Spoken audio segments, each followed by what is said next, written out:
Welcome, Susan. There we go. So, we'll be able to capture all the information tonight. So that's a good thing. That's why we're recording it. Hi, Ned. I see your name. Let's start by just fitting in who I am, so you'll get a sense, because you might not have seen my name anywhere. My name is David Ehrman. I live in Precinct 2. I'm the father of 2 Milton High School graduates and the husband of one Eustis Museum tour guide named Barbara. I'm an independent executive coach, and I have been for 27 years. And in that role, I do facilitation work with teams, and I teach facilitation training. So I was asked by the building school committee if I'd lend a hand, and I have tonight, just in terms of how it's constructed, how we've constructed both the sharing of information as well as receiving information.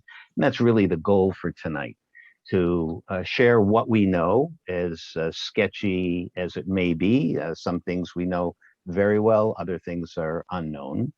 So we'll do that. And I'm also, one thing I wanted to say is I'm a newcomer to Milton, only having lived here 1 generation and 44 years personally. No 3 or 4 or 5 generations going on. So our outcome for tonight is to share what we have, both what is the need, the current need within the school system, what process is being used, and where we're at in the entire process. We want to hear from you, and we're going to hear from you in a couple of different ways. We're going to be using this app called Slido. You might have seen it in advance of coming here. I know some of you have used it already. Sean will tell you a little bit about that when we get to it, so that we can hear what your concerns are and your questions, and we'll be able to respond to them real time. The other way that you'll be able to share information is through the half hour that Ada is going to make sure that we save at the end. And that half hour will be used for citizen speak. And as you might know, if you're familiar with the way things operate in town, you'll have 3 minutes. You can say what you want to say, as long as it's not offensive. And at the end of that, there'll be no bounce back or no interaction. It's just say your piece, and that's that. So really, we're looking at the Slido, the questions and answers, those things that bubble up to be really the fodder for most interaction. So that's it. And I would like to now hand it over to Sean, who is the chairperson of the Milton School Building Committee. Sean? Awesome. Thank you, David. So my name's Sean O'Rourke. I'm the chair of the Milton School Building Committee. I've done a couple presentations with town meeting. I'm not sure if people have seen those, but essentially what we wanted to do is kind of share some of our information tonight on some of the information we presented previously, and then updated information also of a site selection process, which I think is the meat of why everybody's here. So if you don't mind, let me share my screen.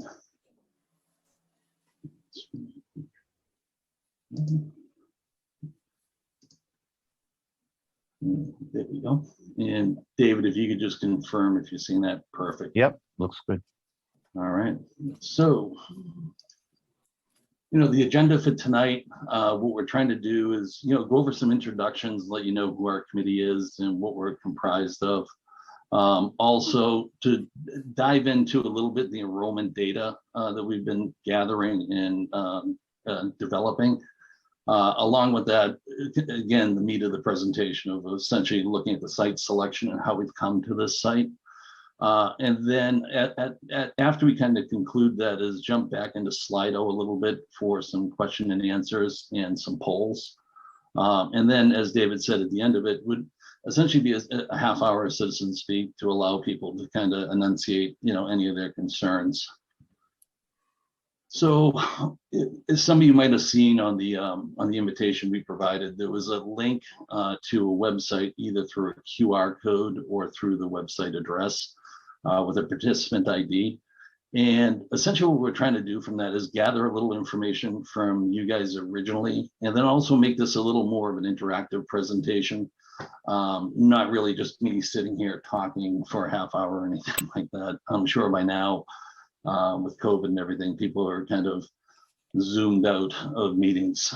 So if I could, I'm going to switch over to Slido right now really quick. And we're going to pull up one of the polls. So what we're hoping you can do tonight is, if you're not already logged on a second device, if you have a phone, take a picture of the QR code, and they'll bring you into the poll that we're running right now. And just basically want to know where in Milton you're joining from. So we'll give this, a minute or two for you guys to kind of run through and do this. And for us, it kind of helps us kind of understand where everybody's coming from.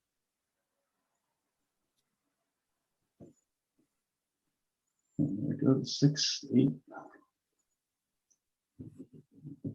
So we have roughly 21 participants in. I think 6 of us are from, or 5 of us from the committee, and David would make 6. So we have about 15 people. So, yep. Perfect. What I'll do is I'll leave that poll open. We can come back to it too, and I'll kind of just jump back to the presentation.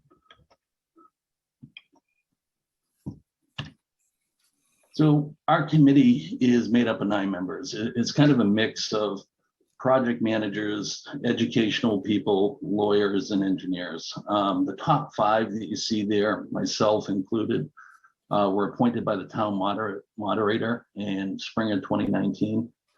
On the bottom left is Ada and Betty from the school committee that were appointees. And then on the bottom right are Mike Zulis and Glenn Hoffman, which are appointees from the select board. So between the 9 of us over the past couple of years, we've really been diving into this endeavor or project to kind of address, the overcrowding in the schools and our kind of charge to, address it by new school. The main thing that we've been diving into the first year or so through this whole project was making sure the data was correct. We wanted to dive in and make sure that we weren't going to build a school and the population would shrink and we wouldn't need the school. What you see here is on the vertical axis is the years since the schools have been built. So on the bottom part of the graph, 2007 to 2008 was originally when the schools were opened up after the last school building project. At the time, the total enrollment was 1,873, a little below the building capacity of 1,900. And as can be expected, the next year it spiked up, a little over about 80 extra kids into that, and then just continuously ramped up all the way to 2019 to 2020 with a total number at 2,396. That's essentially our maximum. What you see on this graph too, color-coded, is the breakdown per grade level. So as you can see, every grade level has essentially been swelling over the years. The only one that really hasn't is pre-K. And the reason is pre-K is capped. So there's no cap on kindergarten through 1st grade, 2nd, 3rd, 4th, 5th. So we've experienced this kind of large growth, and it on average, when you trend it out, is about 2% per year pre-pandemic. So we had a drop down last year, which was expected due to the pandemic, and we're spiking back up again now. We're at 23 for our current enrollment. And as you can see, that's about 423 kids over what the capacity of the schools are. So one of the things that the district has is a thing called NESDEC. They're a company that does enrollment projections. And what they do is they take into account different factors, and they use those factors to kind of extrapolate out what they think the enrollment's going to be. So with last year, which is, if I can point to it, yep, this graph here was the enrollment projection from NESDEC last year. They looked at the downtrend in enrollment and then utilized that as an extrapolate to take it out further and show that it's gone down. My concern with that was when they looked at that, the last time the town has experienced that kind of downturn was 2011. And the same extrapolation, I pulled it from what they did back then to show it, decreasing. You can see it was actually the opposite. We increased over the time. So the little blue dot that's here with the yellow sun around it is basically where we're at right now for enrollment. You can see it spiking back up and kind of going back to this higher trend line that we had pre-pandemic. Those trend lines have us up around 24 to 2,300, somewhere in that window. Again, about 400 students over. The key thing to take into account on this does not take into account any of the 40B construction projects that are out there or looming. With the 40B projects going on right now, there's about 600 units that are coming on, half of which are 2-bedroom and 3-bedroom units, which are, because they're not accounted here, we see this as a very conservative estimate, a conservative number that's just going to go higher. So what's happened because of this? If you haven't been to any of the schools, I encourage you to stop by. I'm sure the principals would love to show you some of this stuff, but I wanted to take an example of what happened this year. Collycock Cunningham, their library has essentially been cannibalized. So over the course, the rooms that you see on the upper part here in green were previously converted from non-traditional educational space to now educational space. On the bottom left, this room here was just constructed this year to house a classroom. And in the bottom right is essentially educational staff offices that they built out of just partitions. So the room that we were just looking at in this bottom corner, this is a classroom now in Collycock Cunningham. It's essentially in the library. There's no acoustical separation for the room to the rest of the library. So as you can imagine, as a student, especially a young one, it's kind of disruptive. In the other corner, the partitions that went up for the teacher space offices, again, it's extremely small. I mean, the desks that they're using are small. It's just not proper professional space for some of the individuals we're doing. The other portion, as you can see, this area of the library that was here is now on this bottom right-hand corner has been converted essentially into a media lab, because the bottom floor media labs or computer labs have been cannibalized previously for classroom space. And what this does is it squeezes down the remainder of the library that you see here. The center space here where the kids can sit and read books has essentially been crushed, mainly because everything's squeezing into it. So that's just a simple example of what's been going on over the districts. The problem is now is we don't have any more space. So us as a committee, we've been working with the Mass School Building Authority, and we have been trying to, I'm sorry, I'm just making sure there's no other participants waiting in the waiting room. Apologize, there are a few people in the waiting room, so I'm just adding them in.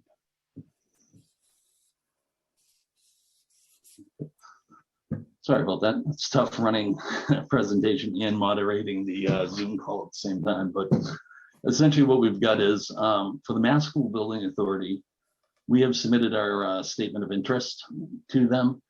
And what they do is they have these different priorities, and 2 of them deal with overcrowding.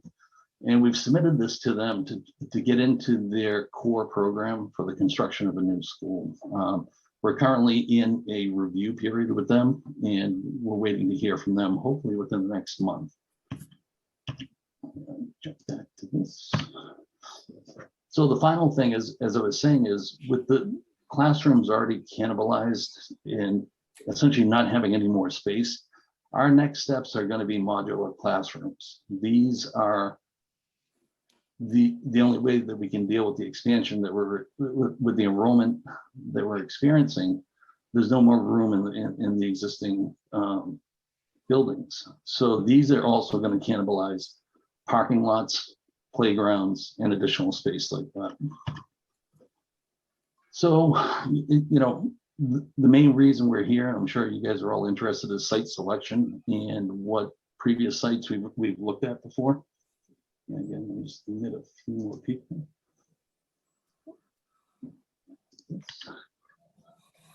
So as our committee, our main thing that's been going on ever since we've started this committee was, you know, where is the project going to occur and how much is it going to cost? And I took over as chair of this committee last year in December. And, one of my focuses was let's get the site nailed down.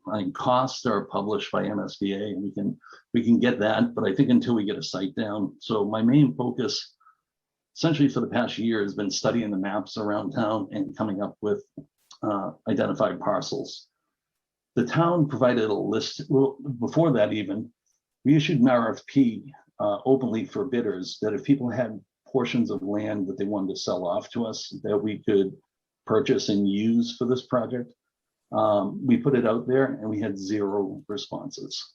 So after that, we weighed in with the town. We asked them to provide all the parcels of land that are available within the town. So they provided a list. There was about 107 parcels on there, 77 of which were below 4 acres. It's kind of expected in a small town like this.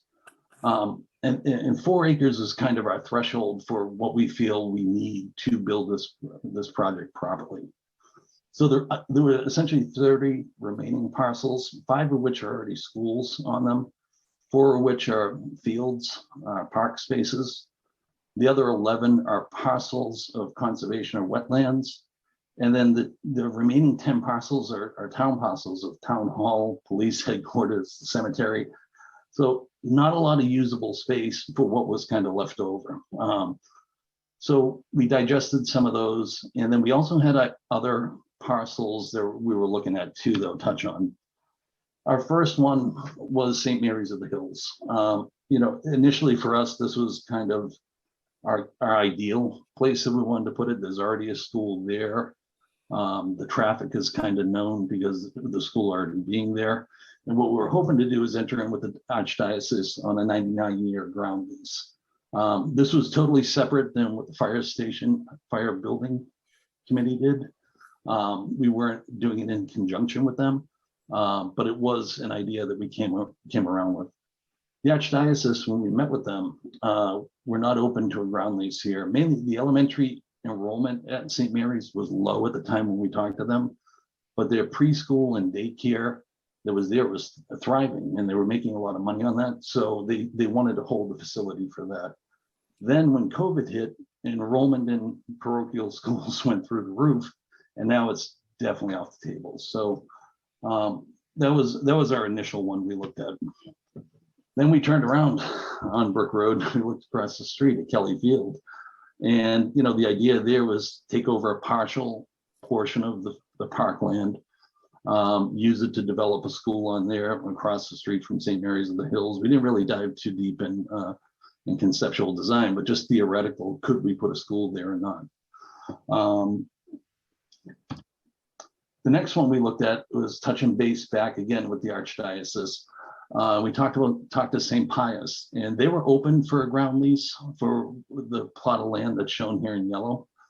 The problem that we had with that is, it measures roughly about 3.5 acres right now.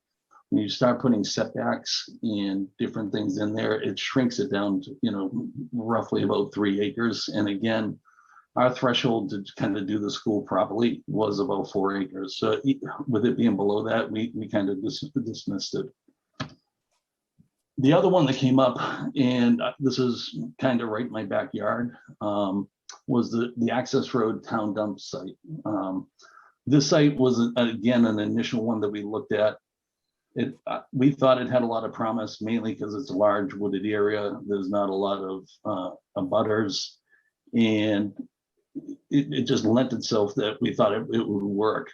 The problem we got into was there are vernal pools that exist up in this area that we wouldn't be able to disturb or would cause some problems with construction.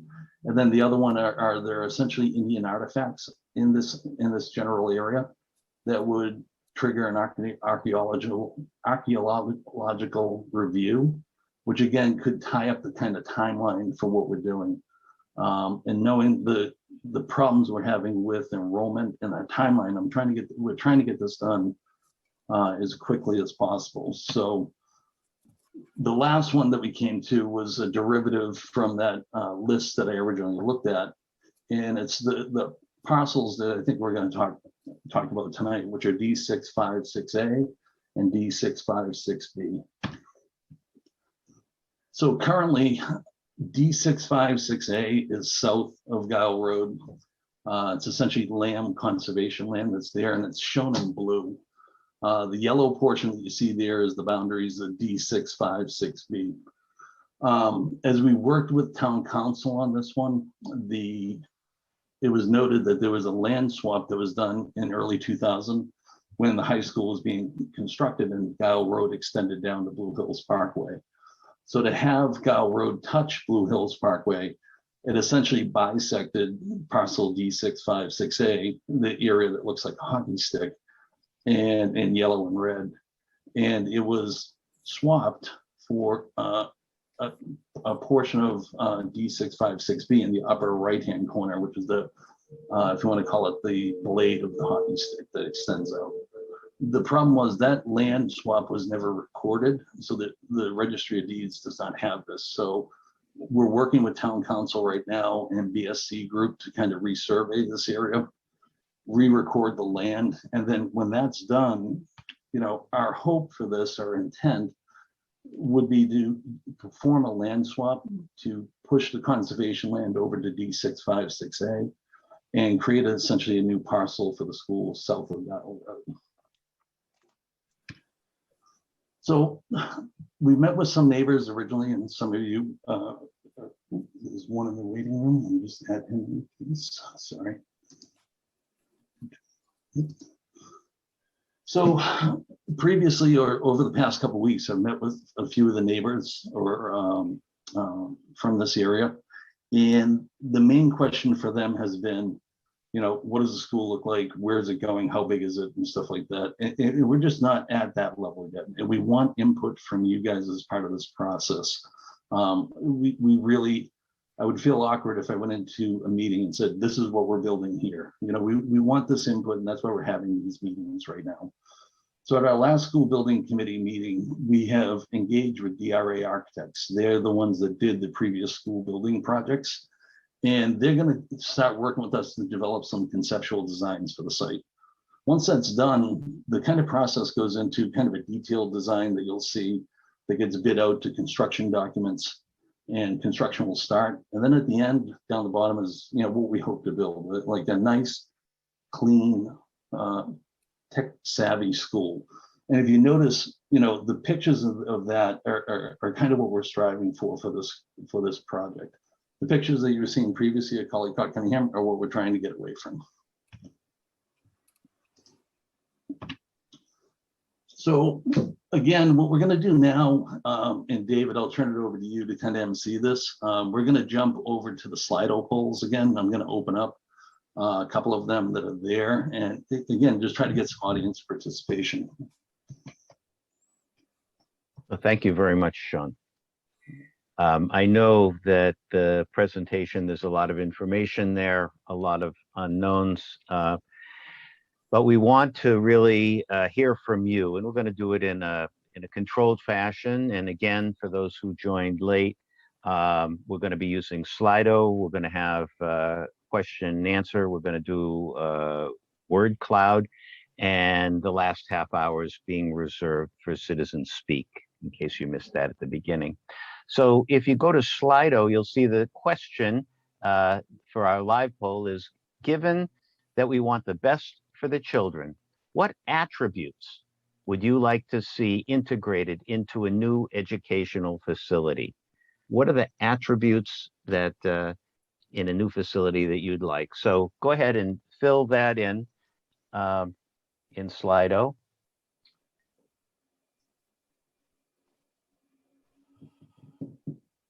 Give you about a minute.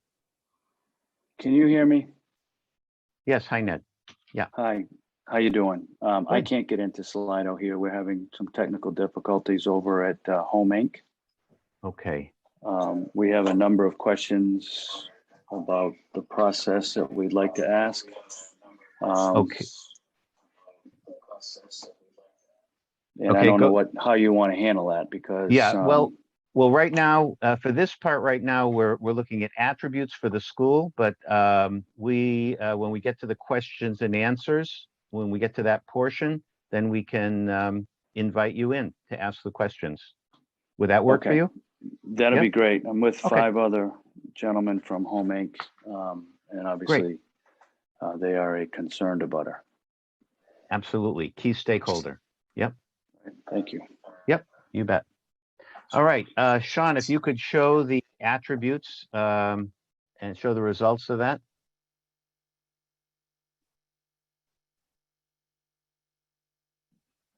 Now that you see that, if you want to, if any of those ideas or words that are on the screen speak to you, you'll see the bottom center is a button that says add response. So you can add your response at this point, and the word cloud might change based on your input.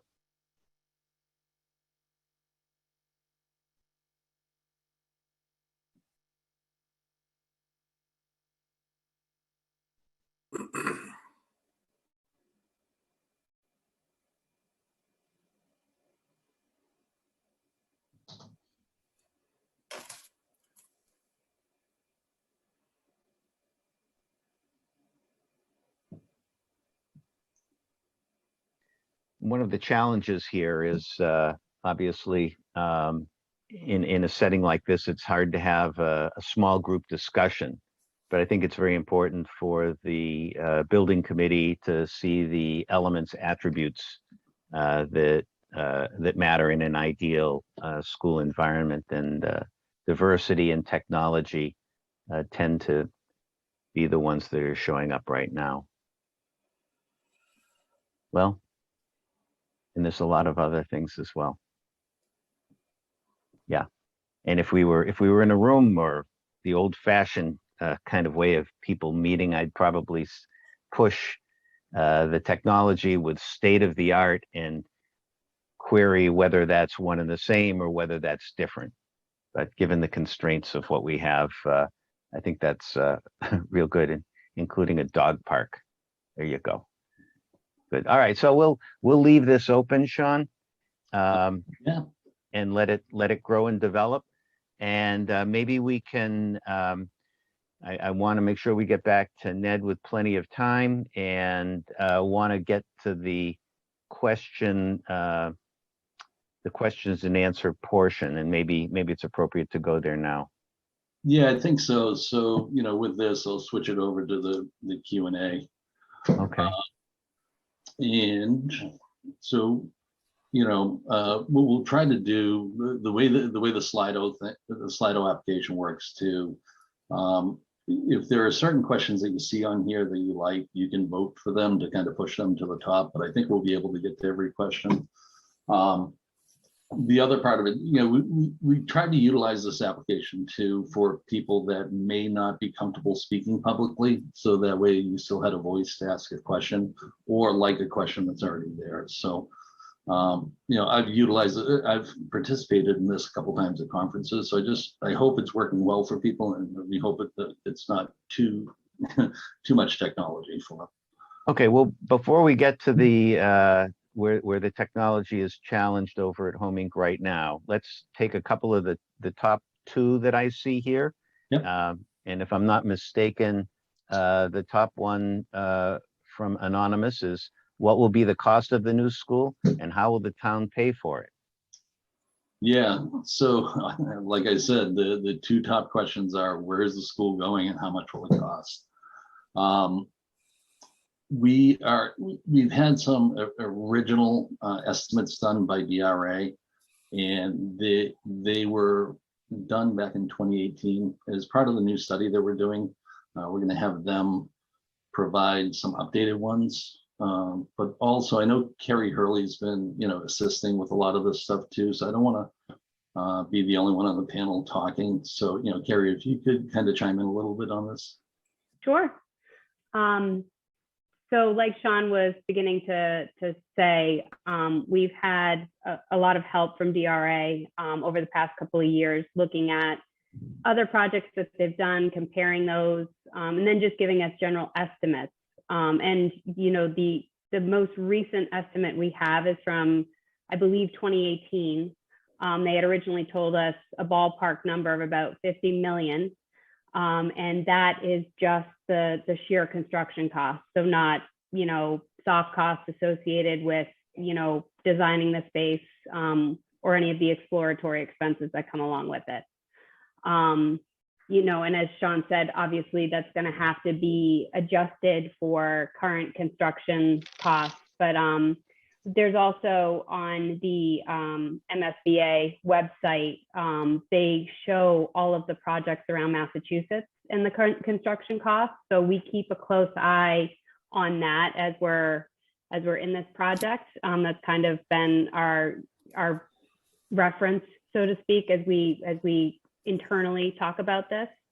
And it's, it's in the ballpark, I guess, at this point. But and how will the town pay for it? Well, I think that's a great question, one that we're also trying to figure out as we get into this.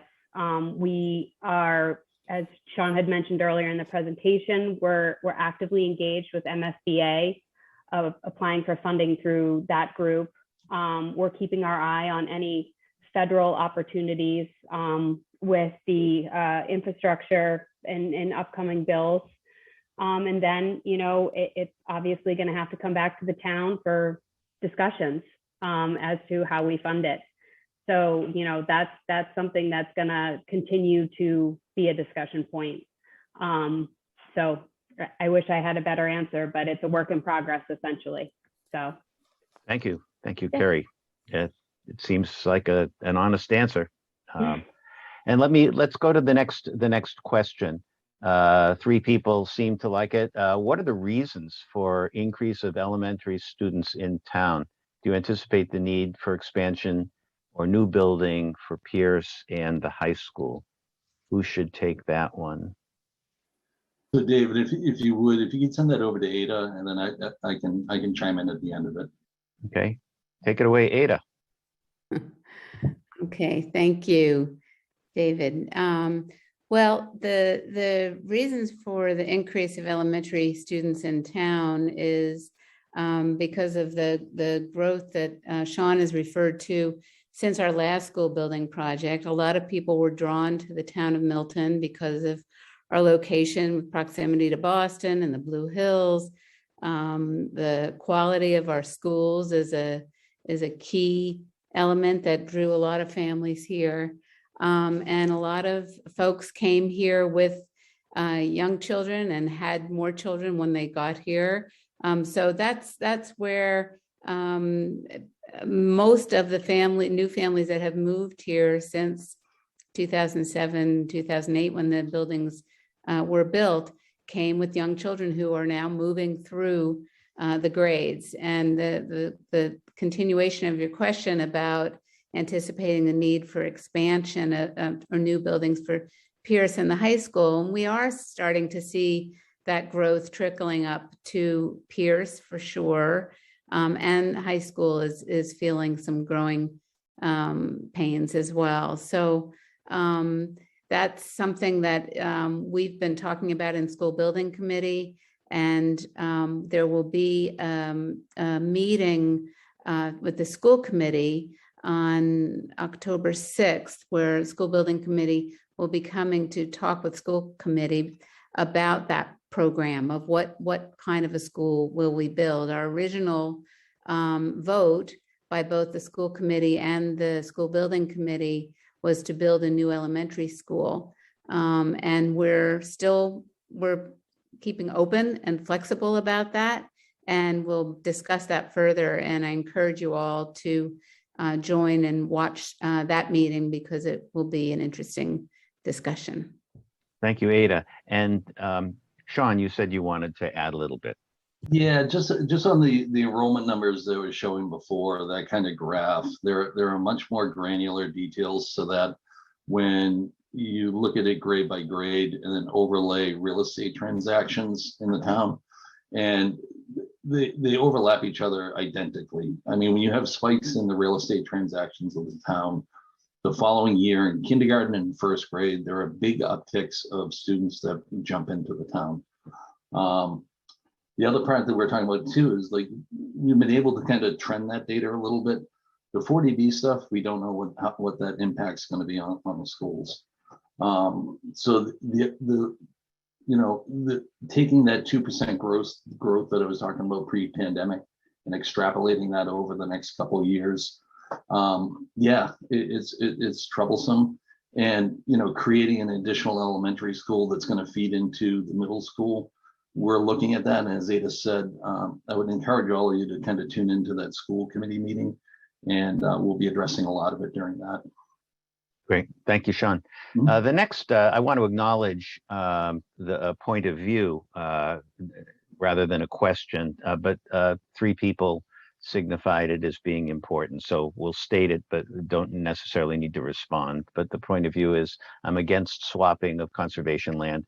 Believe it sets a bad precedent, giving green space benefits the town and children you seek to serve.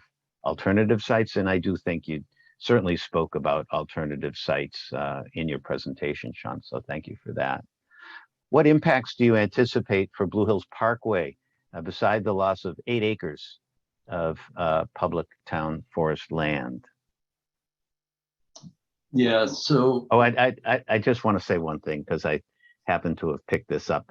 I want to say that for those who don't know, the center of Blue Hill Parkway used to be a train track. So back in the late 1800s. So I don't know why I said that other than we went from train track to added green space 100 or so years ago.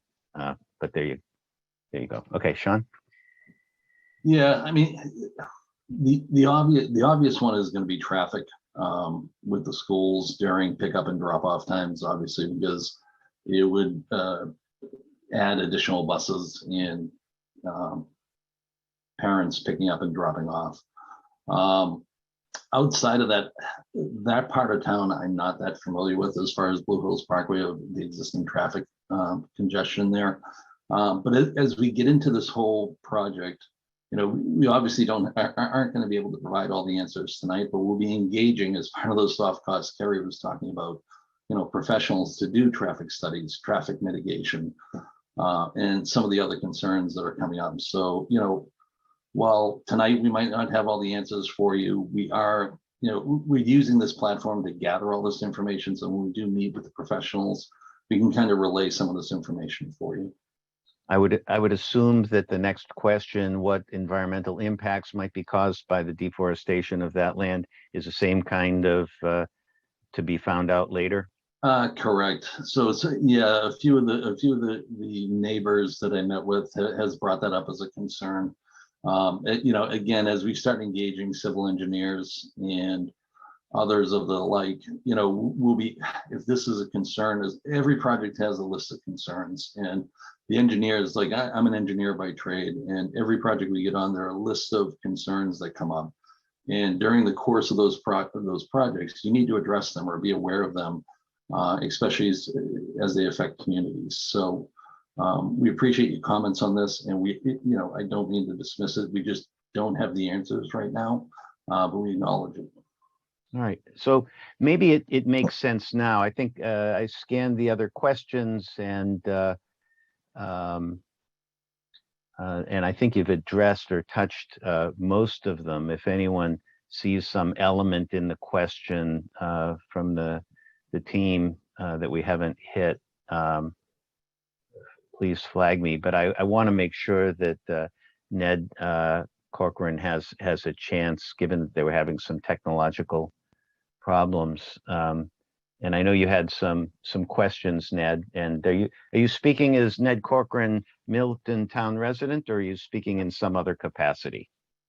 And you need to unmute. I'm speaking as Ned Corcoran, attorney on behalf of Home Inc., which has close to 200 residents, obviously very interested abutters. In fact, the only real abutters to the property in question, other than the Milton High School. They've got obviously some concerns, some of which you stepped through with respect to the process and the site selection criteria. If I understand it correctly, you're looking for properties that are a minimum of 4 acres in size, and that you need to accommodate a building of a certain size, parking, playground and other amenities that might be part of a total program. So I guess the specific question is, generally, what are the square footages associated with each of those programmatic issues? You know what they are? Yeah, at this point, Ned, we do not. Again, we just engaged DRA architects as of about 3 weeks ago, and I'm working through executing their contract with the town. So at this point, we don't have that. So you don't know what size school roughly you need to build? No, well, we know theoretically it's going to be a 4-strand elementary school. So for people that I'm getting educated on this myself, a 4-strand elementary school would include 4 grades, 4 classes of each grade level from kindergarten to 5th grade. And then we would also have pre-K or preschool in there. How that equates out to a square footage of what the requirement would be for the building, we don't know. And again, if that was, for example, 100,000 square feet, we don't know if that's a 4 level at 25,000 square feet per level or 1 level at 100,000 square feet. So until we kind of engage the architects, we won't be able to answer that. Got it. Have you engaged surveyors? Yeah, so as I mentioned, we have BSC group up, and they will be surveying the land for that land swap, and then we'll be doing it afterwards. Okay. For example, it's not clear to Home Inc. based on older records where the property line is. Be helpful if the BSC group was surveying the property line between the town's property and the Home Inc. property. Number one. Number two, it's the slope is fairly significant. If you come down Guile Road from the high school to the Parkway, be helpful if you were surveying at least 2-foot contours, if not 1-foot contours. You're going to need that anyway for your construction information. So the sooner you can do contouring would be great. We also know that there are wetlands on the property, particularly as you get down towards the property, and there's a vernal pool on the Pine Tree Brook side of the property line. Right. And so obviously flagging and surveying the wetlands on Yeah, the property will be significant. Yep, Ned, What's your timing on that? Again, town is still working with BSC group to develop that survey. The survey is only going to be a boundary survey. It's not going to be a full survey of the entire site. And again, that survey is being done to kind of rectify the land swap that wasn't recorded previously. So that was so that is the initial survey. Correct. It strikes me that you're going to have to do wetland flagging and wetland survey. Correct. And topographical survey sooner rather than later. Do you know what your schedule would be to get to that? I don't. So, you know, Sean, I think maybe you could talk about the MSBA process also that would require us to do a lot of this due diligence that Ned is addressing upfront. Yeah, one of the issues, just to be straight up with us, is that understanding that information, the physical layout of the property sooner rather than later will help my clients here at Home Inc. understand where the buildable components of the property are, where the likely location of a new school would be, how close to the property line it might be, and how they might be thinking about buffers and other mitigation measures that could help them receive this new next door neighbor. Where does the building get sited relative to the noisemakers? Does the building want to set closer to the property line so that parking, access, and playground is on the Guile Road side of the property in order to mitigate noise impacts that might be coming? Yeah, and all of that stuff is really important to get at sooner so that we can become more of an ally as opposed to more of a force of opposition.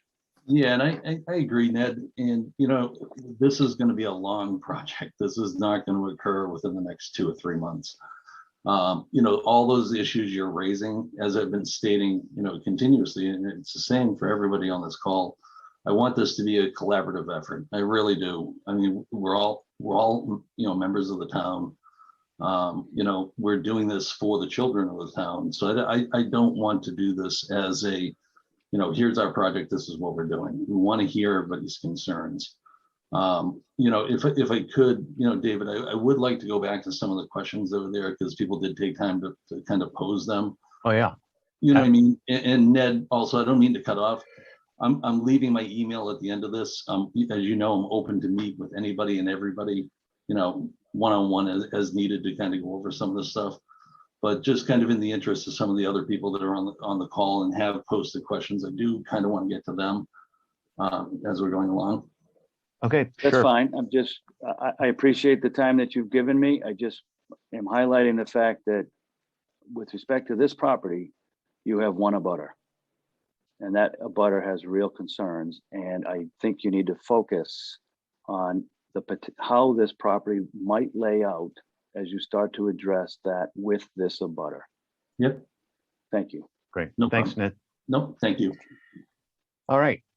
So getting back to them, I think you addressed this next one from Hans, and that is, has the estimated need accounted for influx of housing developments currently under review? I think you said that for the 40Bs, you weren't too sure what the impact of that would be. Yeah, so, for the 40Bs, we don't know. I alluded to it for NESDEC because they can't, when they do their enrollment projections, they can't account for these because the permits haven't been issued. But we as a town know these are coming down the pipeline. So talking with the town planner, Tim Zawinski, I've been, querying him on how many units are coming, how many are 1-bedroom, how many are 2-bedroom, how many are 3-bedrooms. Okay. NESDEC uses 2- and 3-bedroom units to develop, to put in their algorithm to do these projections because they assume a certain scale factor of children will populate those. So, All right. until we get those, we won't be able to know. How about the 4 acres at the town farm? Did you address that in your search? I can actually talk about that for a bit because Tim Lombard and I drove around to all of the sites. This is Betty White. Yep, sorry. I'm one of the school committee members and I'm also on the school building committee. So Tim Lombard, who's one of the members of on the school building committee, he and I drove around town and looked at a lot of the sites that we were considering. I grew up in town, so I know a lot of the area pretty well. And we did go up to the town farm site. And, we looked at it carefully, but I think one of the major issues I had was if anyone's driven up Governor Stoughton Road and it's pretty thin, it's skinny.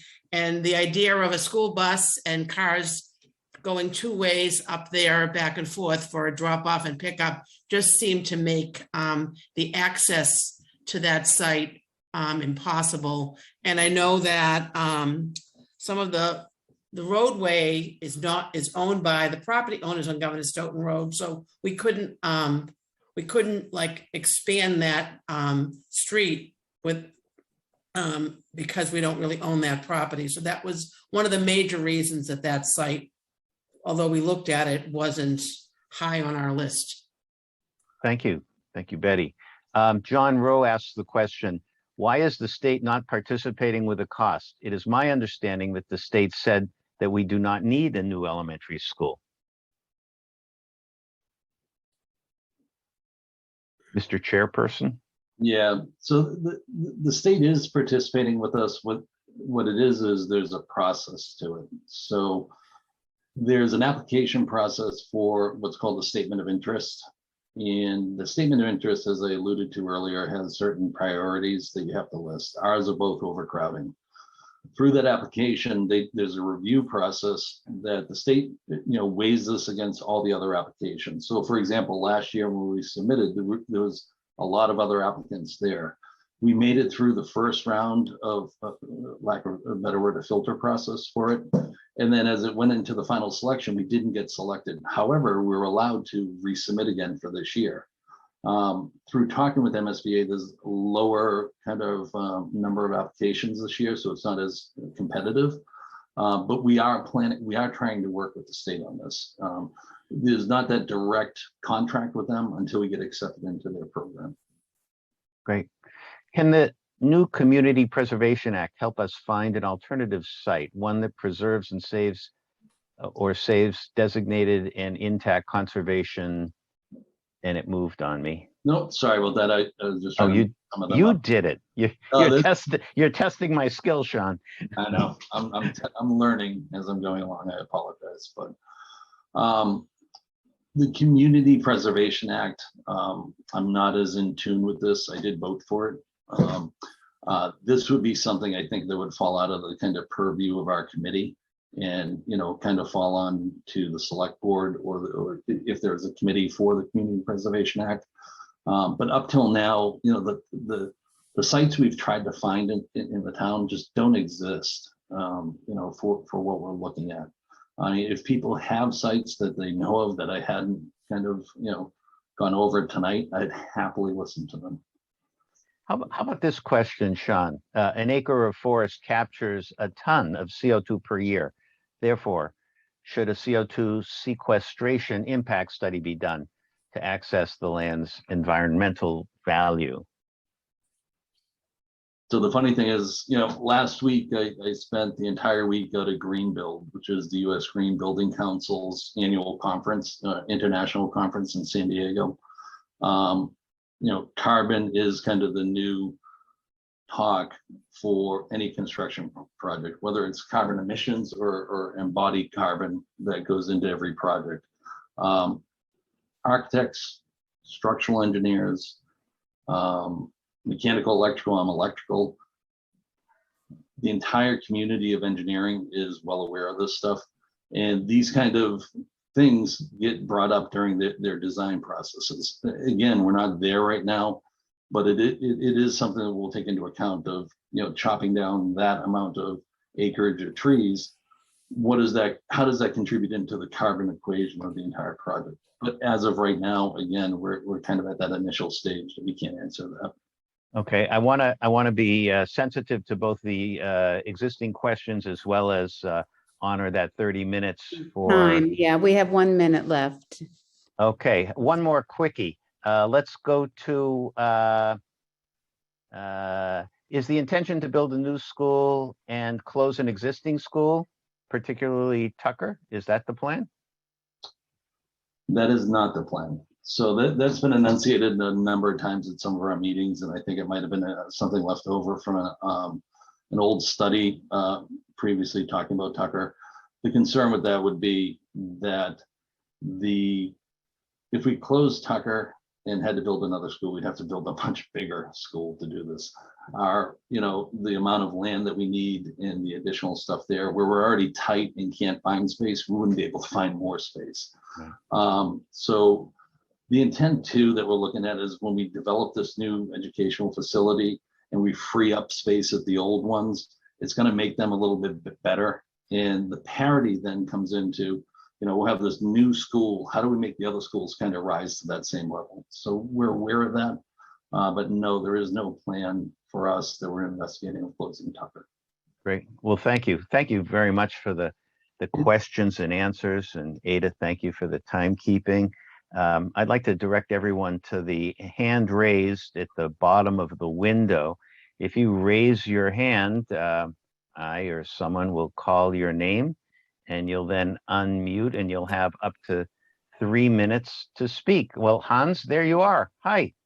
We've read a couple of your questions. Glad to see you. Let's start with Hans. And if I could just chime in real quick too, David, Yeah. for the questions that were posed that we weren't able to answer that's on the Slido, we will provide responses to all these.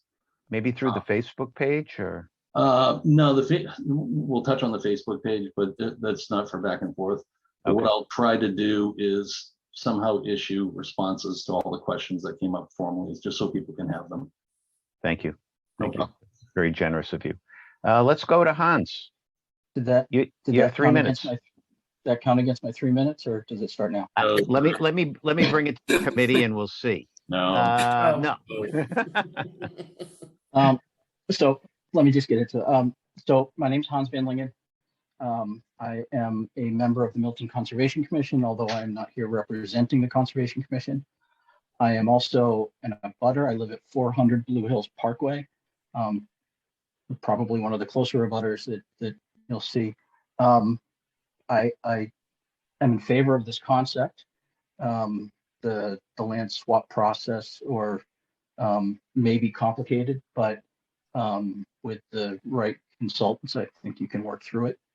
I think that the traffic issue at Blue Hills Parkway is going to be probably the biggest hurdle, but being someone that lives on the parkway and is dealing with the speeding issue and the reckless drivers through that area, I think having something that'll further impede that traffic will be a benefit.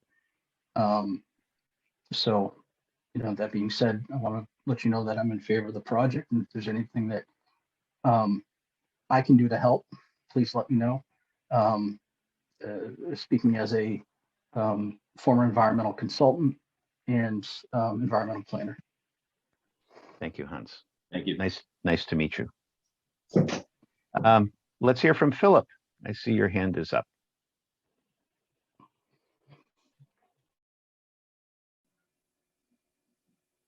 Philip, you need to unmute. Yeah, I'm in the process of doing that. I had a question that didn't get addressed, and I would like an answer. What is the impact of this school, or what is anticipated to be the impact of this school on the Tucker School? It seems to me that it increasingly isolates the Tucker School and may make it, let's say, less diverse as white students leave the facility. Do you anticipate that could be a problem? I was interested by an article I found in the Wall Street Journal on October the 11th, 2007. It actually talked about, the Wall Street Journal was actually talking about the town of Milton and the problem of, let's say, segregation. And it alarmed me to think that perhaps this could be a motivation behind the location of the school and the creation of a new school. I really do believe that when you look at Tucker, it is the most racially diverse school. It also is let's say, the most underachieving school. It's rated on the state website as substantial progress toward targets, but all of the other elementary schools are rated moderate progress toward targets. So it seems to me that there's insufficient investment in Tucker in terms of, let's say, student-teacher ratio. All of the schools are fairly similar, but Tucker appears to have the most need and really would benefit from a higher student-teacher ratio. But I don't see that the investment is being made. I'm very concerned about putting resources in this new school and leaving Tucker behind, even more so. So I'd like to know what is being done about Tucker to improve student-teacher ratio, to put more resources into the school so that test scores are even better than they are today, to truly focus on our most diverse school in the system. Thanks. Well, thank you, Philip. Wonderful. All right. I'm looking for other hands. But Come on. you didn't answer my question, did you? And no, we're the citizen speak portion, Philip. So unless we change the protocol, But Sean, my question was actually written, but it was never addressed. So oh, Yeah. okay. Yeah, I do see it. Yep, I do. It was anonymous. There it is. Yep. Yeah. And David, just in the essence of time, we'll be responding, as I said, to all those questions. I'm just trying to follow. I've been slapped on the hand a couple times about citizen speak and our kind of published rules that we have for that. I mean, if I am fine, if time allows, if we want to stop citizen speak and then, address more questions, if time allows, I'm fine with that. Well, I'm not seeing more hands up, but let me push one more time. And then we'll leave citizen speak if appropriate, and no one else. Where is the hands up? Because I'm trying to do that. Okay, good. At the bottom of your screen. Which screen? My phone screen or the Zoom, the very bottom of the Zoom. Zoom? So Joseph, rather than looking for it, you have 3 minutes. How's that? All right. Yeah. So I had a couple of things. Just to let people know, I'm a retired classroom teacher, 38 years, community college. I'm always supportive of teachers and small classrooms and expanded space and all those options that enhance the education of kids. I support this school if we really need it. I'm concerned, like everybody, I guess, about funding, taxes, all that kind of thing. I do have a question as a Parkway resident and very active in the Friends of Blue Hills Parkway. My concerns are about Parkway infrastructure, environmental concerns around the brook and the pond and the conservation land. The swapping question was one that I posted that got kind of dismissed. I'm wondering if the swap that's proposed here truly is equitable. And I don't mean to be facetious or anything about that. The land that you're talking about is currently, even though it may not be designated conservation land, it essentially is conservation land. It's wetlands, it borders the brook. I'm wondering if that's really equitable and fair. I'm also wondering if Article 97 will come into this at some point, because I'm very uncomfortable in general, not just because of the Parkway, with us taking our commitments that we've made for conservation land and then turning those or changing them when we see a need or an urgency. Indeed, this is urgent, I get it, but I'm still concerned about setting precedent for giving up public lands, open space that my grandchildren will never see, will never enjoy, spaces that I use all the time as a resident here. So I guess the equitable question is something I'm throwing out there for people to really think about. Thank you, Joseph. Appreciate it. John Rowe, I see your hand up.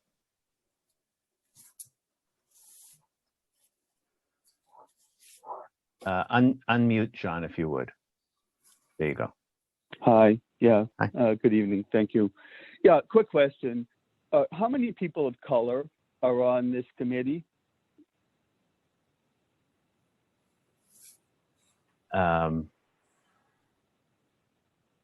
Yeah, again, with it being citizen speak, we don't respond, but just in the essence of it, there is one person, Akbar Bong, who's on this call tonight as a person of color on the committee.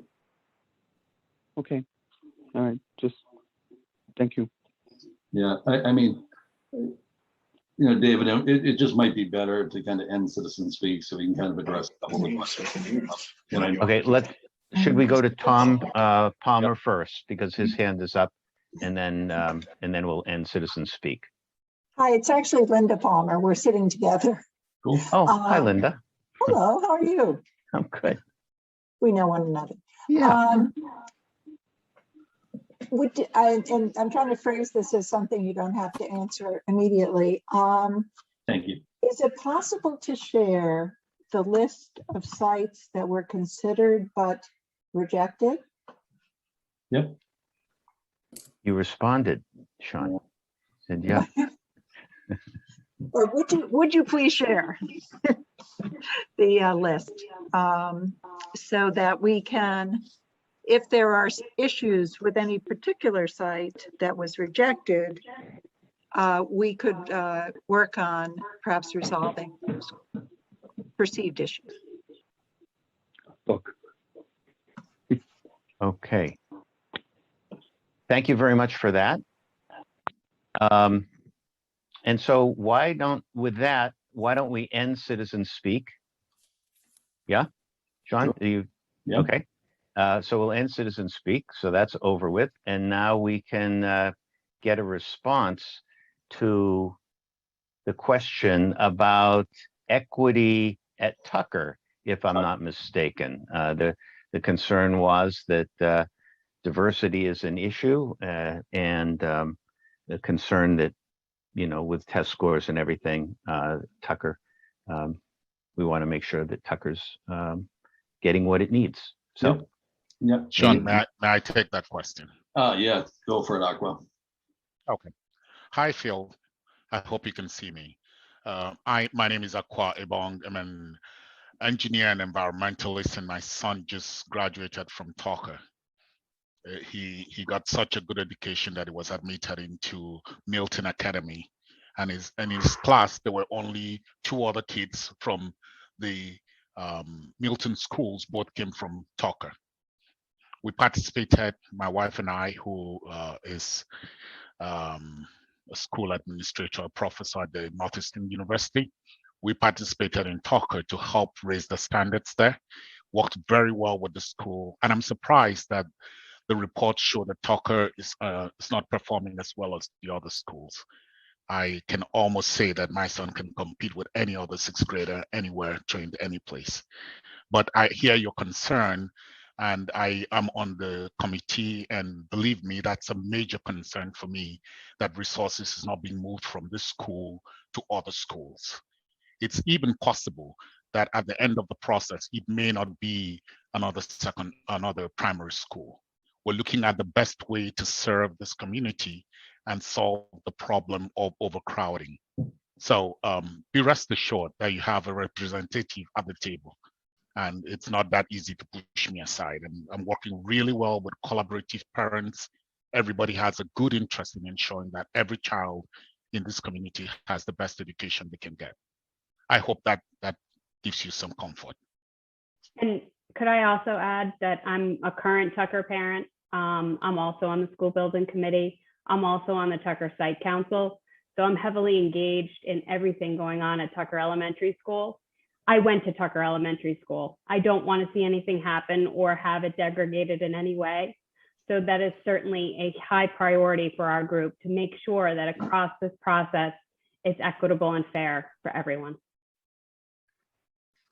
I appreciate the input. I was looking at the Department of Education site and going through the information, and what I see, if I understand the information correctly, is that test scores at Tucker are lower, that it has the same student-teacher ratio.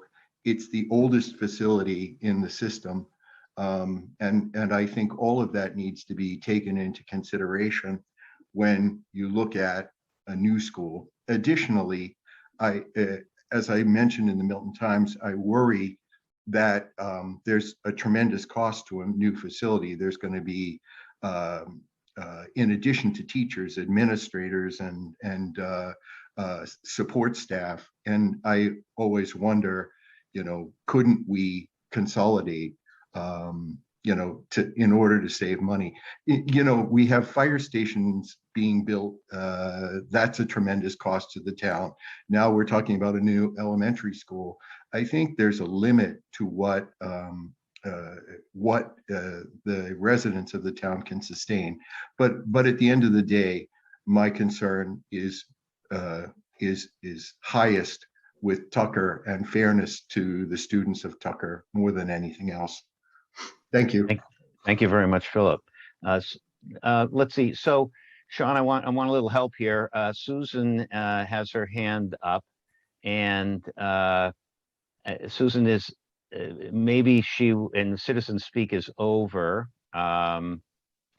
So, is this related to a question? It's related to a question that went unaddressed that follows up on something that Aqua said about the process that I've been dying to say, but I will follow your guidance as to whether I should say it or not. I'm checking with a boss here. Sean, is Yeah, this, if we could, David, I just want to kind of run through, Joe's comments that came up, and I think I answered Linda Palmer's that we are going to submit that. So if we could just kind of respond to Joe's comments, because he put those in, and then we'll address any of the other ones remaining.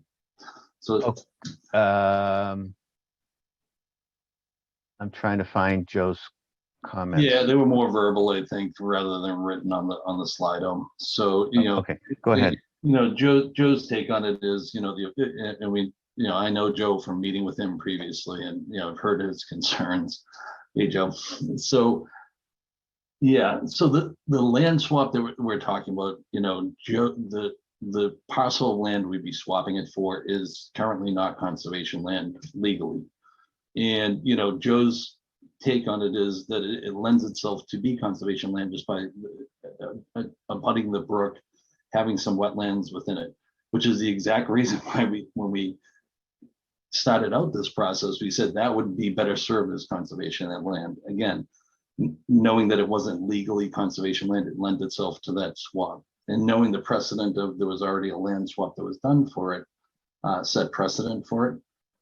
The other thing that comes into account that hasn't been addressed either is when we do this land swap, it's not a 1-for-1 land swap. We don't take an acre of conservation land and get back an acre of non-conservation land. There's a separate ratio that the Attorney General gets involved with it.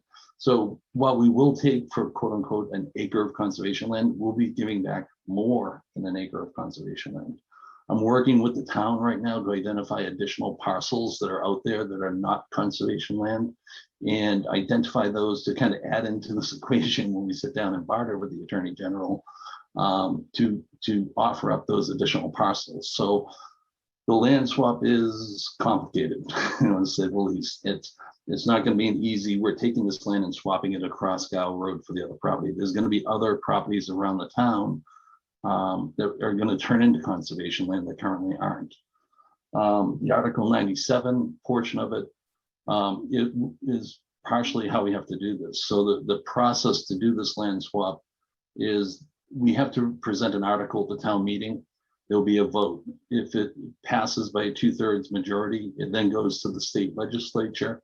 Again, a 2/3 majority would have to vote at that. And then upon those 2 votes occurring, then the land swap could be executed. So, just in the essence of time, Joe, I hope that answers some of your questions. Appreciate it. Susan had, her question wasn't addressed, so I'd like to give her a chance. That's fine. Yeah. Oh, mine was really about does it have to be an elementary school? And have we really thought through carefully about sort of long range plans and what would gain the most flexibility? And I did hear that in what Aqua said, that the process is continuing, but I really wonder if it makes more sense for it to be a middle school. And because certainly now I have a kid in the middle school and people are talking about how overwhelmed kids are by, plopping into Pierce. I also had 2 kids who graduated from Tucker who were dying to get out of there by the end of the 4th grade. So I think a lot of kids are kind of ready to go somewhere a little bigger in 5th grade, already by 5th grade. And the proximity to the high school then also makes it seem like there might be ways, the older high school kids already have that free block or whatever it is, or at least I have an 18-year-old who sometimes doesn't go to school when I think he should because he has the free block. So the ability to even use potentially a wing of that school in the future for some part of high school or something like that. I just hope that the process thinks about maximizing flexibility in what we build. And I grew up in Gloucester. They sliced and diced their buildings into all kinds of strange configurations. So I went to 6, 7, and 1, 8, 9, and 11, and another, and 10, 11, 12, and another. I don't know what the pedagogy people say about that, but it certainly was, a strategic use of buildings to account for various demographic bulges that come and go over time. So that was my piece, and I just hope that it doesn't shut down too soon. Yeah, and thank you. If I could, Ada, go for it. Yes, Susan, thank you for your comment. And we have, in fact, been thinking about something very similar to what you described. And it's why we're bringing this question back to the school committee on October 6th.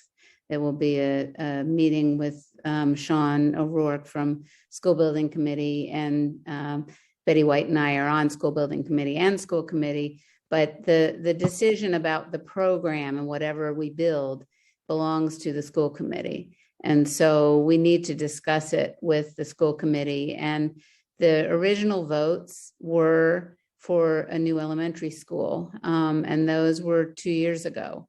But things have changed since then, and we're considering our options, and we'll discuss it at length at that October 6th meeting. And I'm glad to hear your creative thinking on these lines, because it's important for us to keep an open mind as we approach a challenging problem.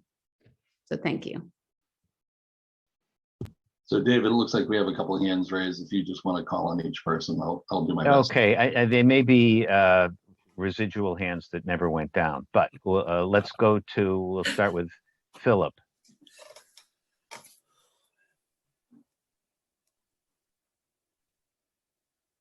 I have nothing to say. I'm sorry. Okay, I that's didn't okay. know how to lower my hand, but I Yeah, can do that now. Okay, hey. John Rowe, do you have an errant hand in the air? No, I'm just a leftover. You can Okay. disregard. Thank you. All right, thank you. very good. Hans? I am not a leftover. So I just wanted to mention that, obviously the athletic field, or the athletic, the Parks and Athletic Department is looking at the Lower Dial Road fields currently for redevelopment. Obviously they're a little further ahead of the process, but I would suggest maybe consulting with them to try and utilize information that they're already gathering, and maybe identify some cost saving or planning efficiencies that can be utilized to make the project more effective for both sides. Thank you for that. Thank you.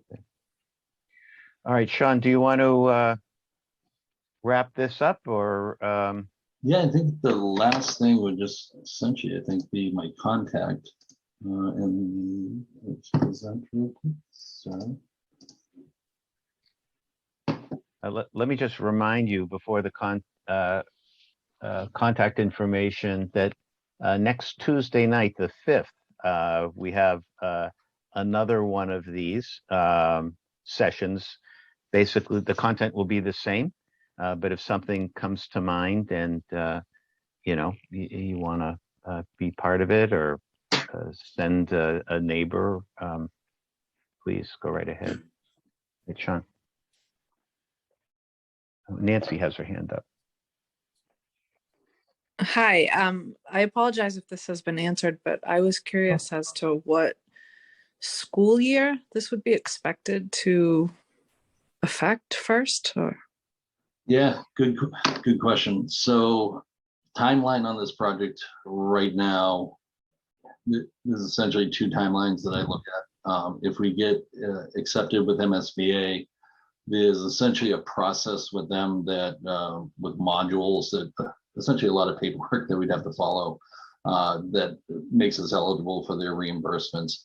The timeline associated with that when we get accepted is about 7 years. So again, that's why for me, I'm trying to get this process started as quickly as possible.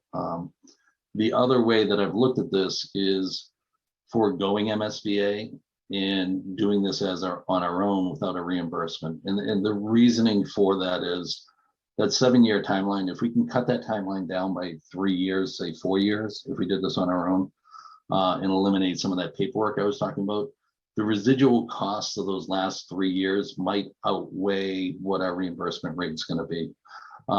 That's an additional thing our committee is looking at, and weighing options back and forth. But essentially our timeline right now, if we were to get the land approved and everything else, we're 4 to 7 years away from that time. I hope that answers your question. Yeah, thank you. Anytime. All right, so your final slide there, if you could do a screen share, we'll be all set. Is it sharing? the email address on the website? Yep, yes, sir. Yeah. Perfect. So on there, as a committee, we created a Facebook page there, and we're going to utilize that to kind of share information as we're going along. It's not going to be used as a forum for us to kind of engage back and forth in dialogue or comments and stuff like that. If you have specific questions, my email is there. You can contact me at any time. Joe knows that. and we're developing a website also to kind of put as a repository for some of these presentations. Again, so if people have something on this presentation, for example, if the graphics didn't work or they were too small, we'll have it on there as it comes up, and that way you can go on and pull it down. If you need any of the graphics from tonight or you want the presentation, just let me know. Happily send it to you. Again, that's kind of long school building committee email. I wasn't chair when I developed it and didn't realize I'd be having to give it out as much as I am. But kind of in closing, I want to thank everyone for taking their time tonight.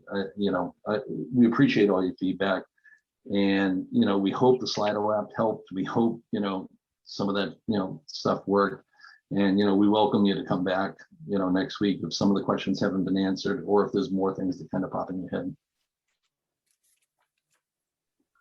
So I just, I'll wrap it up by saying thanks. If you have some suggestions for how we can make this more effective, more inclusive, more relevant, let us know. Perfect. Have a good night. Good night. Good night, all. Mhm.